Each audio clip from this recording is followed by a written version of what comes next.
Hello everyone, कैसे हो? Hope you people are well and spending some of the must time. Before I start something, एक ही चीज बोलिए मेरे साथ and that is let's crack ninth and 10th CBSE with India's largest and the most popular online learning platform being called or considered as Khan Academy. हमेशा बच्चे मुझे पूछते रहते हैं कि सर ट्राइंगल एक ऐसा टॉपिक है ना जिसमें मुझे बहुत दिक्कत आती है और जिसमें हमारे बहुत ही मार्क्स चले जाते हैं। तो need not to worry guys, आज का सेशन मैं इसीलिए आपके साथ लेके आया हूँ जो आपके लिए बहुत ही इंटरेस्टिंग होने वाला है, as well as you can say that कि आप लोगों को बहुत ही ज्यादा मजा आने वाला है। रीजन बिहाइंड दैट इज आज हम ट्रायंगल्स के बहुत बहुत बहुत सारे इंपॉर्टेंट क्वेश्चंस करेंगे और with we can say that कि एकदम आसान तरीके से। आपको ऐसा लगेगा कि सर सीरियसली ट्रायंगल इतना आसान था, तो हम लोग क्यों इसको इतना टफ सोचते थे। If you look at very carefully, we people are covering all the past years questions as well as ऐसे क्वेश्चंस जो आपके एग्जाम्स में आने की प्रोबेबिलिटी बहुत ही ज्यादा है guys. So moving further, I am Alok Shah. I have done my mechanical engineering and MBA. As an author, I have written 16 books और लास्ट 15 साल से मैं टीचिंग फील्ड में हूँ, जिन्हें मैंने मेरे टीचिंग करियर में 3 लाख से ज्यादा बच्चों को ट्रेन किया हुआ है, फिर नो मैटर वो 10th के हो, 12th के हो, यूपीएससी का हो, कैट के हो।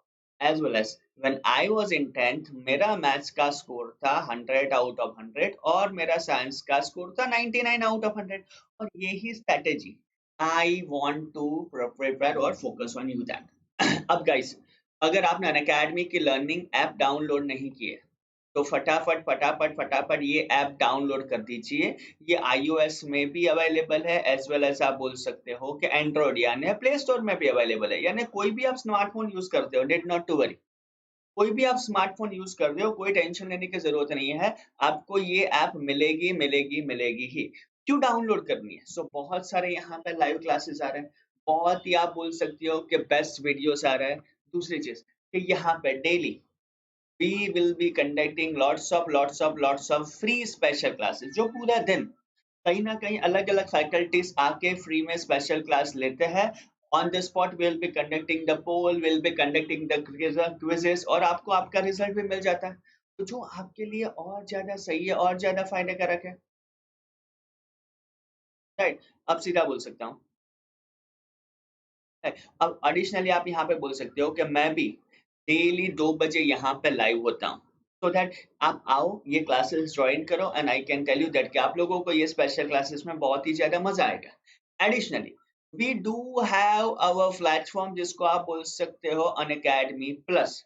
अनअकैडमी प्लस को एक बेस्ट प्लेटफॉर्म माना जाता है for the learners. Reason behind that is always faculty live होते हैं यहाँ पे।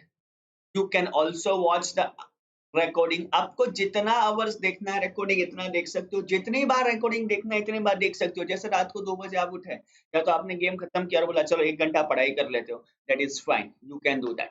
तो ऑब्वियसली आप बोल सकते हो कि आप यहाँ पर रिकॉर्डिंग भी अनलिमिटेड देख सकते हो, so that makes your work much more easier. दूसरा जो सबसे बड़ा इसका बेनिफिट होता है, जिसका फायदा होता है कि we will be conducting unlimited quizzes, unlimited poll session.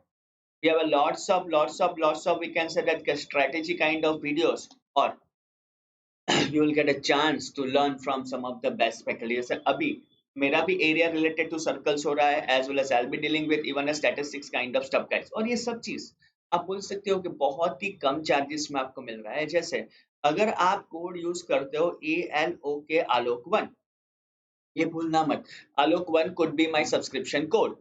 With this code आप बोल सकते हो कि ये जो 6 महीने का सब्सक्रिप्शन है दैट कॉस्ट यू 9,000 रुपीज। 12 महीने का सब्सक्रिप्शन है दैट कॉस्ट यू कहीं ना बोल सकते हो 13,500 रुपए। एंड सेम थिंग 24 मंथ्स और 36 मंथ्स में मंथ का सब्सक्रिप्शन भी आप कहीं ना कहीं वर्क ऑन कर सकते हो। Right? तो आई सजेस्ट दैट क्या फटाफट आप subscription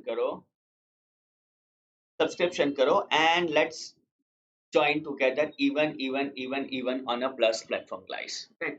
You have an option कि आप 2 पार्ट या 3 पार्ट में पार्शियल सब्सक्रिप्शन भी कर सकते हो।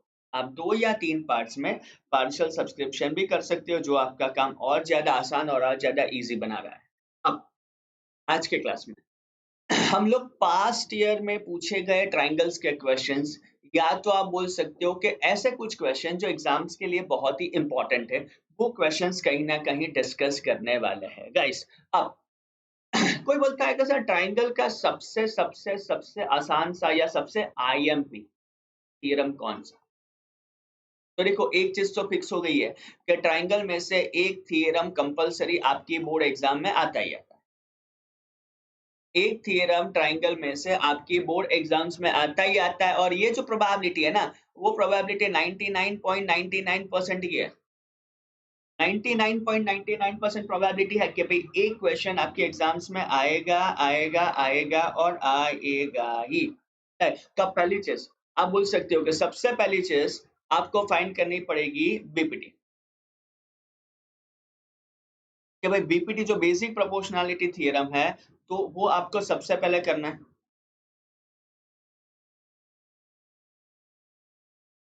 तो पहली चीज आप फोकस करोगे बेसिक प्रोपोर्शनैलिटी थ्योरम का, और उसके साथ ये भी ध्यान रखो that is converse of BPT. ये दो थ्योरम कहीं ना कहीं आपको पहले ध्यान रखना है। First theorem could be BPT, जिसको आप बोल सकते हो बेसिक प्रोपोर्शनैलिटी थ्योरम, और सेकंड थ्योरम बोल सकते हो कन्वर्स ऑफ बीपीटी। दूसरा थ्योरम आपका सेम होगा पाइथागोरस थ्योरम, और आप बोल सकते हो कि converse of Pythagoras. Guys I can easily से दैट कि पहली चीज के ये दो थ्योरम कहीं ना कहीं आपको याद रखना है। कहीं ना कहीं आपको ये सब चीज याद रखनी है। Number one, we can say that क्या Pythagoras theorem. Number two, converse of Pythagoras theorem, BPT और कन्वर्स ऑफ बीपीटी। ये थ्योरम आपको रट लेना है, रट लेना है, यानी 10 बार लिखो, 15 बार लिखो या 20 बार लिखो, but I can tell you that exam point of view ये बहुत ही बहुत ही बहुत ही बहुत ही ज्यादा मैटर करते हैं, राइट। अब डायरेक्टली हम जाते हैं सम्स के ऊपर। ये theorems I am damn sure that कि आप लोग करोगे ही करोगे। नाउ लुक एट ओरिया। पहला ही क्वेश्चन यहाँ पे हम फोकस करते हैं। ऐसा दिया गया है कि DE is parallel to BC. DE और बीसी एक दूसरे के पैरेलल है, ठीक है। अब याद रखो जब ये दिस पैरेलल है तो आप सीधा बोल सकते हो देयरफॉर फ्रॉम बीपीटी या तो basic proportionality theorem can I use my concept that is AD upon DB is equal to AE upon EC. Guys देखो मैं ये जो भी सम्स आपको करवा रहा हूँ, कंसिडरिंग दैट कि पीवाईक्यू है एज वेल एज इस बार भी ये एग्जाम में आने की प्रोबेबिलिटी बहुत ही ज्यादा है, तो वही चीज दिमाग में रख के we people are working on this. अब देखो एडी है आपका 1.5, डीबी है आपका 3, एई है आपका 1 सेंटीमीटर, और ईसी मुझे फाइंड करना है। इन द सेम वे 1/5/3 हो जाएगा आपका 1/2 इज इक्वल टू 1/EC। तो डायरेक्टली आप बोल सकते हो देयरफॉर के वैल्यू ऑफ EC आ जाएगी आपकी 2 सेंटीमीटर के फॉर्मेट में। तो पहली चीज फॉर दिस क्वेश्चन आप बोल सकते हो कि value of EC is equal to 2 centimetre. EC आ जाएगी आपकी 2 सेंटीमीटर के फॉर्मेट में। सेम वे यहाँ पे ये क्वेश्चन को देखते हैं। फिर से बोला जाता है कि DE is parallel to BC। Therefore आप बोल सकते हो कि बेसिक प्रोपोर्शनैलिटी थ्योरम से ऑलरेडी आपको दिया गया है कि डीई और बीसी एक दूसरे के पैरेलल है, जो आपको कहीं ना कहीं क्वेश्चन में दिया गया है। तो आप ऐसा भी बोल सकते हो AD upon DB is equal to AE upon EC. Try to substitute their values. AD मुझे फाइंड करना है, ये है 7.2, ये है आपका 1.8 और ये है आपका 5.4। तो फिर से AD इज इक्वल टू 7.2, इसको यहाँ पे शिफ्ट किया 1.8 और 5.4 यानी 1/3 हो जाएगा, 1/3 हो जाएगा। और 7.2 अपॉन 3 करोगे तो AD हो जाएगा आपका 2.4 सेंटीमीटर के फॉर्मेट में। सो डायरेक्टली आप यहाँ पे बोल सकते हो कि 2.4 centimetre could be your exact answer or could be your final answer for this particular sum। कर सकते हो गाइस, पक्का। I am damn sure that कि ऐसे क्वेश्चन आप बहुत बहुत बहुत ही कंफर्टेबली सॉल्व कर सकोगे, एंड यू आल्सो एकदम आसान गाइस। एक ही चीज अप्लाई करो दैट इज योर बीपीटी। और बीपीटी के हिसाब से अगर आप बोल सकते हो कि कोई भी ट्रायंगल ऐसा है यहाँ पे मैं पैरेलल लाइन ड्रॉ कर रहा हूँ। सपोज इसको ले लेते हैं BC, इसको ले लेते हैं DE और इसका नाम लेते हैं A। तो आप बोल सकते हो AB upon BD is equal to AC upon CE। आप उसको फुल ट्राइंगल के फॉर्मेट में भी लिख सकते हो। आप उसको फुल ट्राइंगल के फॉर्मेट में भी लिख सकते हो। Which ever you feel it's easy और कंफर्टेबल, आप उसको कर सकोगे। ठीक है गाइस, तो ये सम कर लोगे आप। और एक सम यहाँ पे देखो, देखो ENF,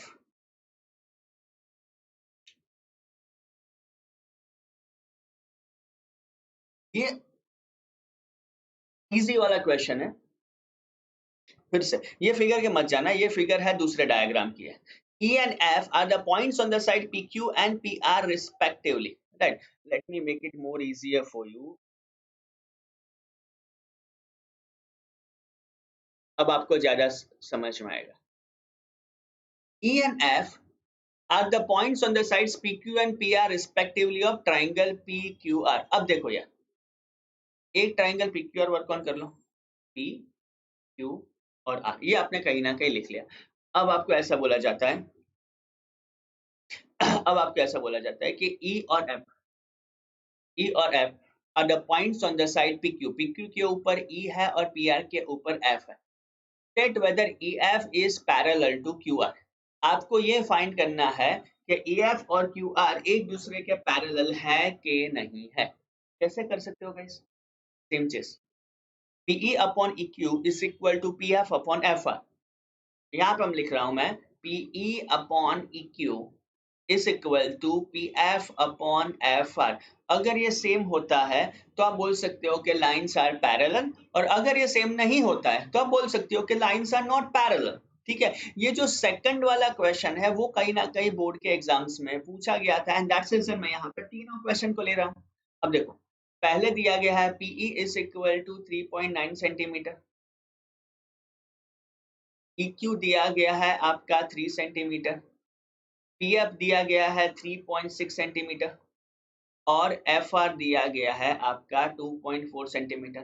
सेम लॉजिक लगा रहे हैं आप, PE upon EQ। Try to convert this into the simplest form, तो हो जाएगा आपका 3.9 अपॉन 3। ज्यादातर आप उसको बोल सकते हो कि इट इज 1/3 अपॉन 1।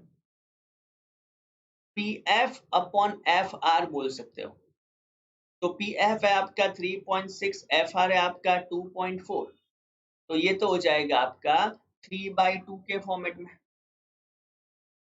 है। 12 3 12। अब आपको लग रहा है ये दोनों सेम है, आप बोल सकते हो नहीं है, तो सीधा बोल सकते हो कि अगर ये सेम नहीं है तो ये दोनों लाइन पैरेलल नहीं होगी। आप बोल सकते हो कि PE upon EQ is not equal to PF upon FR। PE upon EQ is not equal to PF upon FR। और अगर ये इक्वल नहीं है तो आप डायरेक्टली बोल सकते हो कि this line is not at all parallel। कर लोगे गाइस?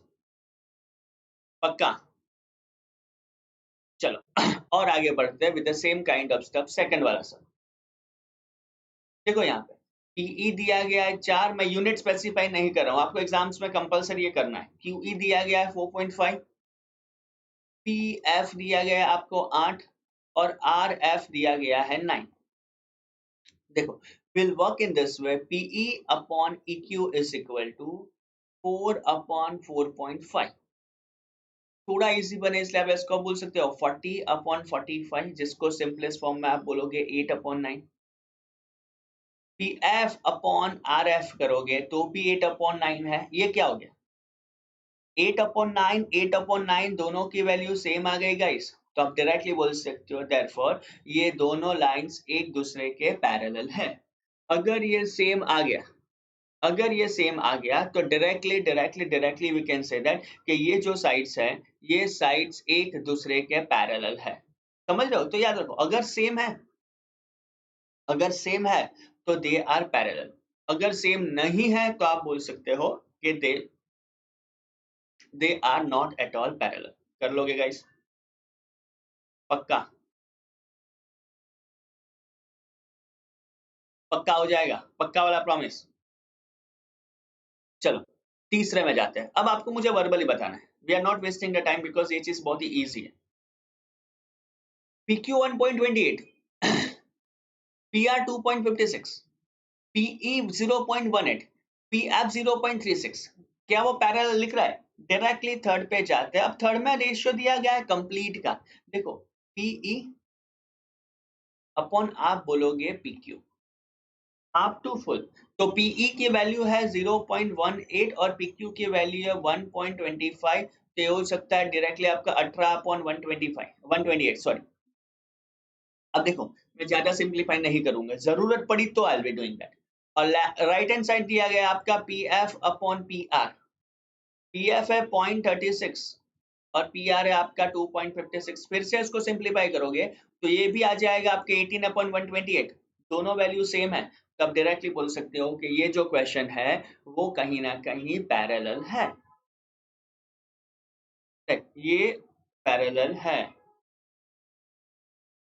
कर सकते हो। तो देखो first not a parallel, second parallel, third parallel. आगे बढ़ते हैं। अगर मैं ये क्वेश्चन की बात करूं तो देखा जाए तो क्वेश्चन बहुत ही आसान है। In the figure QR upon QS is equal to QT upon PR। देखो QR upon QS is equal to QT upon PR। दूसरा आपको ये भी दिया गया है कि angle A is equal to angle 1 is equal to angle 2 है, यानी ये और ये दोनों एंगल सेम है। We need to find out कि triangle PQR is similar to triangle TQR। PQR और TQR ट्राइंगल एक दूसरे के सिमिलर है, वो कहीं ना कहीं हमें प्लान आउट करना है। कैसे कर सकते हो? एक मिनट आप लोग सोचो, then I will be helping you with the detailed solution for this.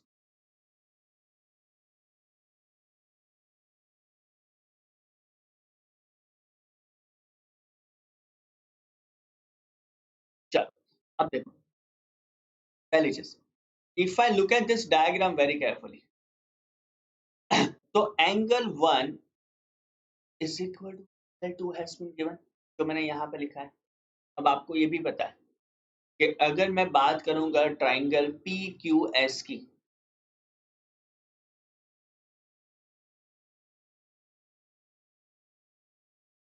और एस, अगर दो एंगल पैरेलल है तो उसकी ऑपोजिट साइड भी एक दूसरे PQR की उसकी ऑपोजिट साइड भी सेम होगी। तो पहली चीज आपने कर ली, पहली चीज आपने कर ली कि PQ is equal to PQR हो गया। अब बोल सकते हो, अब आपको बोला जाता है कि PQS और TQR जो ट्राइंगल है,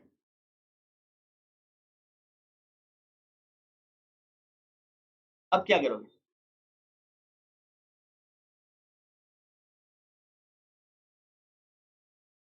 देखो QR अपॉन QS ये हो जाएगा आपका BPT से, QR upon QS is equal to QT upon PR दिया गया है। इसको आप ऐसे भी बोल सकते हो कि QR upon QS is equal to QT upon PR। क्या कर दिया आपने?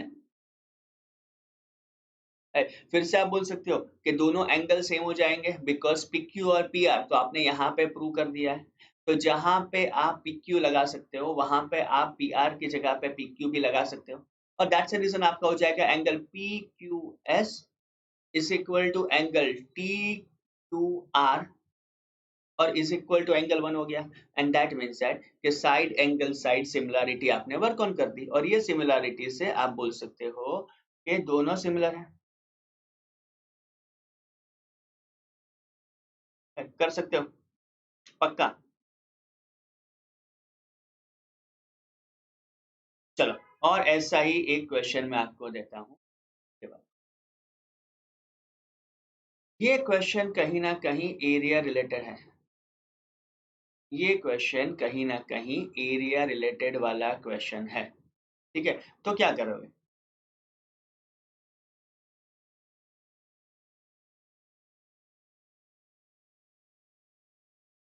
तो देखो यहाँ पे in triangle let ABC and there, और उनके एरिया दिए गए हैं 64 और 121 centimetre square. Already this area has been given, तो यहाँ पे आपको ऐसा पता है area of triangle ABC upon area of triangle DEF is equal to, area का फॉर्मूला क्या होगा?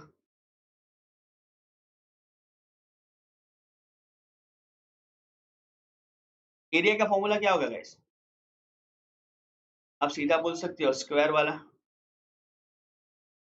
तो देखो AB square upon DE square is equal to BC square upon EF square is equal to हो जाएगा आपका AC square upon DF square. अब आपको वही लिखना है जो आपको दिया गया है, यानी ABC और DEF का एरिया दिया गया है 64 अपॉन 121 इज इक्वल टू, अब देखो EF दिया गया है और BC फाइंड करना है, तो मैं यही लूंगा, ये दोनों मेरे काम के नहीं है, तो यहाँ पे मैं लिखूंगा BC स्क्वायर अपॉन, ये हो जाएगा आपका 15.4 होल स्क्वायर। अब दो ऑप्शन है, उसका स्क्वायर कर लो, उसकी जगह पे इजी रहेगा। 64 का स्क्वायर रूट 8, 121 का square root 11 is equal to BC upon 15.4 आ गया। तब ऐसा भी कर सकते हो 8 upon 11 into 15.4 is equal to BC। और थोड़ा उसको आसान बनाना है तो BC को सिंपलेस्ट फॉर्म में ले जाओ, BC को थोड़े सिंपलेस्ट फॉर्म में ले जाओ, तो देखो 154 11 into 10 is equal to BC हो जाएगा। अब आपको ये तो पता है कि ये कितना होगा, 14 बचेगा, तो 8 इंटू 14 1112 अपॉन 12, तो ये हो जाएगा BC is equal to 11.2 centimetre के फॉर्मेट में। कर सकते हो पक्का?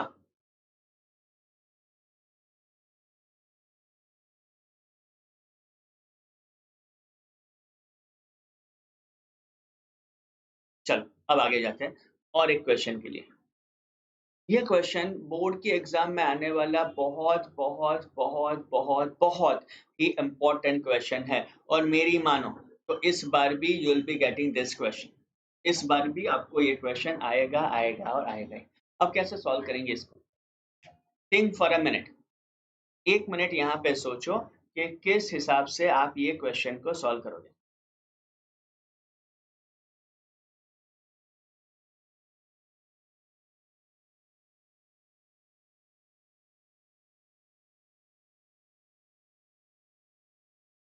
चलिए, यहाँ पे बोला जाता है कि D E and F R respectively the mid points. देखो इसको जैसे डायग्राम ड्रॉ किया है इसके हिसाब से आप भी ड्रॉ, ट्रायंगल ए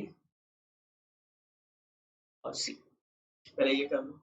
अब देखो ए बी का मिड पॉइंट है डी, बी सी का मिड पॉइंट है ई, और ए सी का मिड पॉइंट है एफ। ये आपको दिया गया कहीं ना कहीं मिड पॉइंट्स, ठीक है। We need to find out the ratio of areas of triangle D E F to the areas of triangle A B C. दोनों का एरिया का रेशियो फाइंड करना है, कैसे करेंगे? तो देखो ये चीज आपको देख के समझ में आ रही है, इसको आपने डीईएफ वर्क ऑन कर दिया। अब देखो यहाँ पे ये दोनों का एरिया सेम हो गया, फिर आप बोल सकते हो कि ये दोनों का एरिया भी सेम हो गया, फिर आप बोल सकते हो कि ये दोनों का एरिया भी सेम हो गया। तो कहीं ना कहीं आप सीधा बोल तो सकते ही हो कि ये जो रेशियो आएगा ये रेशियो 4:1 के फॉर्मेट में जाएगा। ये जो रेशियो आएगा वो रेशियो कहीं ना कहीं 4:1 के फॉर्मेट में जाएगा, ठीक है। तो पहली चीज आप क्या कर सकते हो, इसको एक क्वाड्रिलेटरल बना सकते हो। आप बोल सकते हो कि B E F D is a quadrilateral.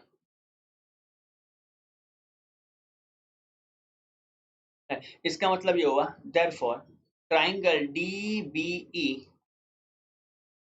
And triangle D E F,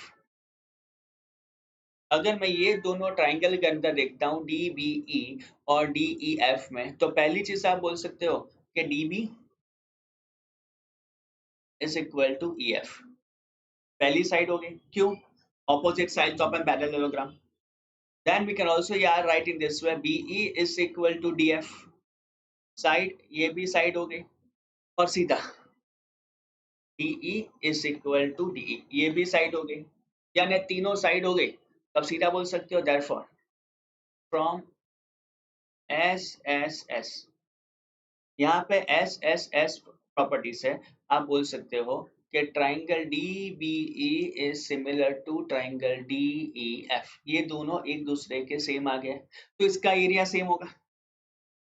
same way ये दोनों का एरिया भी सेम होगा, ये दोनों का भी एरिया सेम होगा। यानी आप बोल सकते हो कि तीनों ट्राइंगल का एरिया कहीं ना कहीं सेम फॉर्मेट में चला गया। तो आप सीधा बोल सकते हो देयरफॉर एरिया ऑफ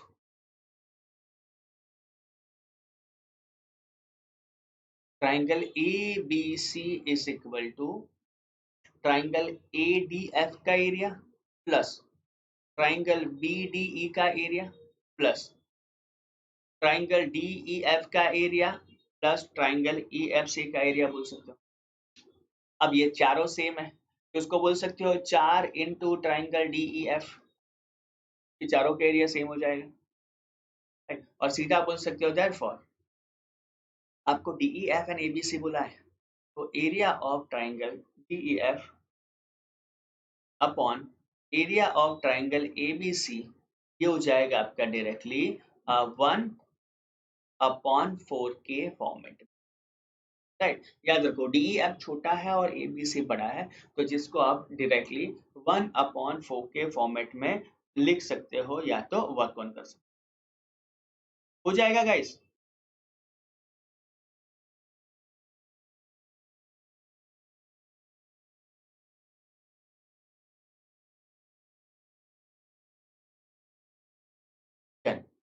चलो आगे बढ़ते हैं।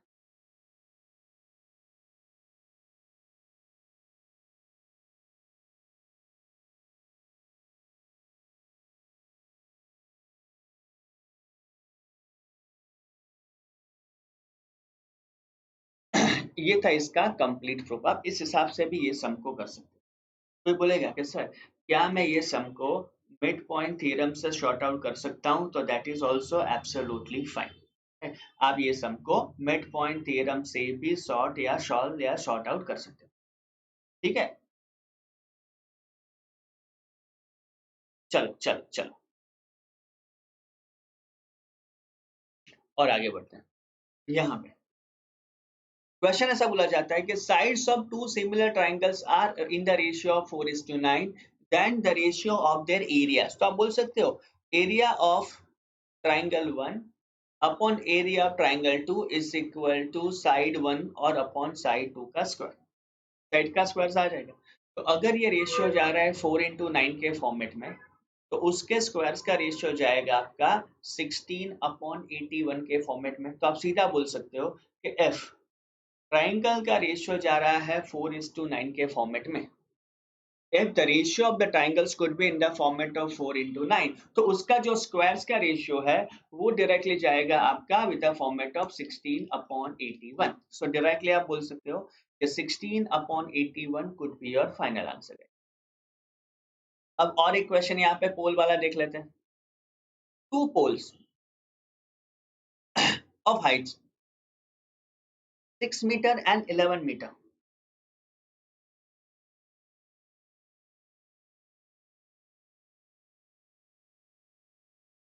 Two poles of height 6 meter and 11 meter stand on a plain ground. If the distance between the feet of the pole is 12 meter, find the distance between their tops. अब ध्यान से question को देखो, बहुत ही आसान है और सीधा question. Two poles of height 6 meter and 11 meter को आपने एक पोल के ऊपर देखा है, तो देखो पहली चीज ये 6 मीटर हो गया और ये दूसरा आ जाएगा 11 मीटर का। अब आपको बोला जाता है कि ये दोनों के बीच का डिफरेंस 12 मीटर है। We need to find out the distance between their tops. तो देखो यहाँ पे अगर मैं ये डायग्राम को थोड़ा इजीली वे में ड्रॉ करूंगा, 6 और 6 तो निकल गया, ये 5 बचेगा, ये 12 बचेगा। Let me right this in the form of ये A, ये B और ये C है। डिस्टेंस फाइंड करना है यानी AC फाइंड करना है, तो आप यहाँ पे ऐसा भी बोल सकते हो कि AC square is equal to that is 5 square plus 12 square, this is 25 plus 144, और ये हो जाएगा आपका इन द फॉर्मेट ऑफ 169, तो सीधा AC आपका चला जाएगा 13 मीटर के फॉर्मेट में। तो आप सीधा बोल सकते हो कि the distance between the pole is basically sorry top of the pole is basically 13 metre. ये दोनों के बीच का जो डिफरेंस है या तो डिस्टेंस है, वो डिस्टेंस को आप यहाँ पे 13 मीटर के फॉर्मेट में ले जा सकते हैं। तो बहुत सारे बच्चे हमेशा ऐसा सोचते हैं कि सर ट्राइंगल में सिर्फ प्रूव दैट वाले सम्स करने हैं, एक्चुअली ऐसा नहीं है। We need to solve all the question, right. और प्रूव दैट वाले क्वेश्चन तो देखा जाए तो बहुत ही इजी है, आप उसमें बहुत ही इजीली बहुत ही कंफर्टेबली गाइस स्कोर कर सकते हो, ठीक है। तो अगर इसमें आप स्कोर करोगे तो that makes your term,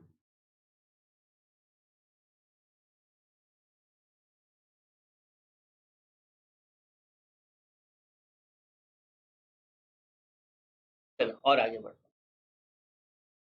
same kind of question, a ladder 10 meter long reaches a window 8 meter above the ground। तो देखो यार, यहाँ पे आपको सीधा ऐसा बोला जाता है कि अगर ये ग्राउंड है तो this height could be 8 meter, ये लैडर है जो 10 मीटर की है, we need to find out ये डिस्टेंस। अब सीधा समझ में आ जाता है यार, ये तो राइट एंगल ट्राइंगल है, ये 10 मीटर है, तो I can always use the Pythagoras वाला फंडा, and that is 10 square that is AC square is equal to AB square plus BC square, right. मुझे BC स्क्वायर फाइंड करना है तो 10 स्क्वायर माइनस 8 स्क्वायर 100 माइनस 64 करोगे तो ये जाएगा 36, और रूट हो जाएगा आपका 36 के फॉर्मेट में, ठीक है। तो BC आपका डायरेक्टली 6 मीटर के फॉर्मेट में आ जाएगा, कर सकते हो एकदम आसान से गाइस। तो ये टॉपिक पे ऐसे बहुत सारे सम्स या बहुत सारे क्वेश्चंस आएंगे, ठीक है। और देखा जाए तो ट्राइंगल बहुत ही इजी चीज है, बट सबसे जरूरी जो आपको यहाँ पे ध्यान रखना है ना, वो ट्राइंगल में है BPT वाला। सबसे जरूरी आपको याद रखना है basic proportionality theorem plus Pythagoras theorem, और ट्राइंगल की जो थर्ड एक्सरसाइज है उसके प्रूव दैट वाले क्वेश्चन। ऐसे बहुत सारे क्वेश्चंस मैं आपको नेक्स्ट वीडियोस में देता रहूंगा, but before that, whenever you people are buying or applying any subscription with an academy, don't forget to use my code, and that is ALOK1 alok1, as well as to join me on an academy platform for the special classes guys। मेरे बहुत सारे special classes वहां पे है, तो आप वो भी ज्वाइन कीजिए so that you will have a more fun with learning guys। And again, keep liking, keep subscribing, and then don't forget to join our Telegram channel। All the best, guys. Keep rocking.